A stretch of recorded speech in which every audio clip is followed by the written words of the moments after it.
অনেকের দুশ্চিন্তা যে এই বছর সিলেবাস চেঞ্জ হবে কিনা।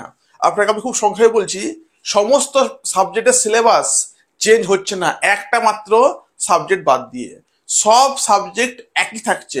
2016 সালে যে পরীক্ষাটা হয়েছিল সেই সিলেবাসটাই কিন্তু থাকছে 2025 সালে। আজ থেকে 97 দিন রয়েছে, আজ থেকে 97 দিন পর শুরু হবে প্রথম পরীক্ষা 7 সেপ্টেম্বর। প্রথম পরীক্ষা হবে 7 সেপ্টেম্বর, ঠিক 7 সেপ্টেম্বর প্রথম পরীক্ষা হবে। এবার কোনটা হবে কেউ জানে না, হতে পারে 9-10, হতে পারে 11-12, হতে পারে গ্রুপ সি, হতে পারে গ্রুপ ডি। তো সব সাবজেক্ট কিন্তু চেঞ্জ হচ্ছে না, একটা মাত্র বাদ দিয়ে, সেটাই কিন্তু সব থেকে গুরুত্বপূর্ণ সাবজেক্ট অনেকের কাছে। আমি এটা একটু পরে আসছি বিস্তারিত। তার আগে বলবো যে কিভাবে ইন্টারভিউতে ডাকা হবে সেটা নিয়ে আলোচনা করব। আর ইংলিশ স্যার, বাংলা স্যার, আমরা কিন্তু নোটস দিচ্ছি, দারুণ নোটস। আজকে জামাই ষষ্ঠী অফার দিচ্ছি। ইংলিশ কিন্তু অনেকটাই কিন্তু টাকাটা আমরা কমিয়ে দেব। যে আজকে মেসেজ করবেন নোটস নেওয়ার জন্য, আজকে টাকাটা কিন্তু অনেকটা কমিয়ে দেবো। আর বাংলা 9-10 দুর্দান্ত নোটস আমি দিচ্ছি এখান থেকে, পারলে নিয়ে নিন, জামাই ষষ্ঠী অফার দেবো আর কি। ইংলিশ 9 to 12 দেওয়া হচ্ছে compact notes. Group C group D বার হবে, আজকে না হোক কালকে বার হবেই, চিন্তা করার কোনো দরকার নেই। ঝাড়খণ্ডের বাংলা এবং জিকে নোটস দেওয়া হচ্ছে, দুর্দান্ত নোটস জিকে দেওয়া হচ্ছে, বাংলার সঙ্গে একটা বই ফ্রি দেওয়া হচ্ছে এখান থেকে। তাহলে ফোন করুন, হোয়াটসঅ্যাপ করুন, নোটস পেয়ে যাবেন আর পড়াশোনা শুরু করুন। কোনো সিলেবাস চেঞ্জ আপনার হচ্ছে না, অন্যান্য বিষয়ে বলবো একটা মাত্র বাদ দিয়ে, সেটা কি বাংলা। বাংলা সাবজেক্টের সিলেবাস চেঞ্জ হবে, তাও আবার কোনটা? 11-12টা। 11-12-এ কিছু কিছু বিষয় চেঞ্জ হচ্ছে, যেমন 9-10-এ আর 11-12-এ পুরোটাই থাকে সেম, কিন্তু 11-12-এর বইগুলো কিন্তু চেঞ্জ হয়েছে।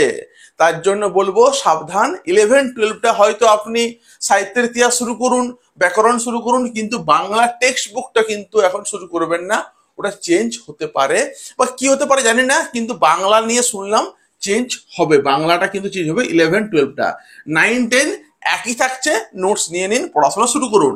এইবারে আমাদের বিষয় হলো যে বাকি সব সেম থাকছে, কোনো অসুবিধা নেই। ইন্টারভিউ কিভাবে ডাকা হবে, এটা গুরুত্বপূর্ণ, কাল অনেকে আমাকে এই নিয়ে ফোন করেছে। তো ইন্টারভিউ কি নিয়ে ডাকা হবে আমি আপনাকে খুব সহজ আর কি বলে দিচ্ছি। যখন আপনি ফর্ম ফিল আপ করবেন, আপনি ফর্ম ফিল আপ করার সময় আপনাকে ওখানে কলাম থাকবে দেওয়া, যে আপনার কি কোনো এক্সপিরিয়েন্স রয়েছে, আপনি কি অভিজ্ঞ, আপনি কি কোনো স্কুলে আর কি পড়াচ্ছেন কন্ট্রাকচুয়াল, বা আপনি প্যারা টিচার। তো সেখানে যদি আপনি সেই ফর্মে যদি আপনি আর কি ফিল আপ করেন, তখন কিন্তু আপনাকে যে ডকুমেন্টস থাকবে, আপনার প্যারা টিচার বা কন্ট্রাকচুয়াল টিচারের একটা ডকুমেন্টস থাকে, সেই ডকুমেন্টস আপনার কিন্তু ওই স্ক্যান করে বা ওই সময় কিন্তু আপনাকে জমা আর কি দিতে হবে। তাহলে এক্সপিরিয়েন্সের উপরে 10 মার্কস থাকবে, ফার্স্ট কথা। এইবারে কি রয়েছে না, আপনার একাডেমিক, সে একাডেমিকের উপর থাকছে 10 মার্কস। আপনার গ্র্যাজুয়েশনে কত পার্সেন্টেজ রয়েছে, 60% রয়েছে, তাহলে 10 মার্কস আপনি পাচ্ছেন। 60 নিচে আছে, 50 থেকে 59 পর্যন্ত, তাহলে 8 মার্কস। তো একাডেমিকটাও কিন্তু ফর্ম ফিল আপের সময় হয়ে যাবে, একাডেমিকে 10 মার্কসও ফর্ম ফিল আপের সময় হয়ে যাবে, এক্সপিরিয়েন্সটাও 10 নাম্বারটা ফর্ম ফিল আপের সময় হয়ে যাবে। এগুলো লেখা রয়েছে, এগুলো সব কিন্তু গ্যাজেটে লেখা রয়েছে, গ্যাজেটটা পড়বেন সব জানতে আর কি পারবেন। একাডেমিক্সে 10 নাম্বার, এক্সপিরিয়েন্সে 10 নাম্বার, দুটো কিন্তু ফর্ম ফিল আপের সময় কিন্তু হয়ে যাচ্ছে।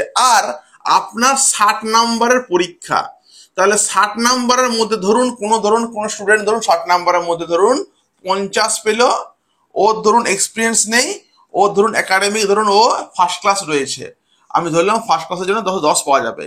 তাহলে কি হলো, 60 নাম্বার ওর স্কোর দাঁড়ালো। এই 60 নাম্বারের পরীক্ষা, একাডেমিক 10, 70, আর ওর এক্সপিরিয়েন্স নেই, ওই নাম্বারটা তো কাউন্ট হবে 10। 80-র মধ্যে সে কত পেল, সে 80-র মধ্যে সে পেল 60 পেল।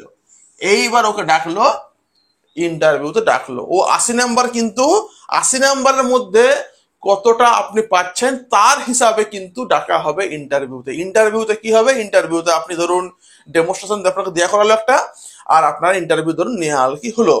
তো ধরুন আপনি ধরুন দুটোতে 20 আছে, তো আপনি 6 পেলেন, 12 পেলেন, মানে আপনার স্কোর হলো 72, মানে 100-তে আপনি 72 পেলেন। এইবার মেরিট তৈরি হবে, এইবার উপর থেকে নেমে নেমে আসবে।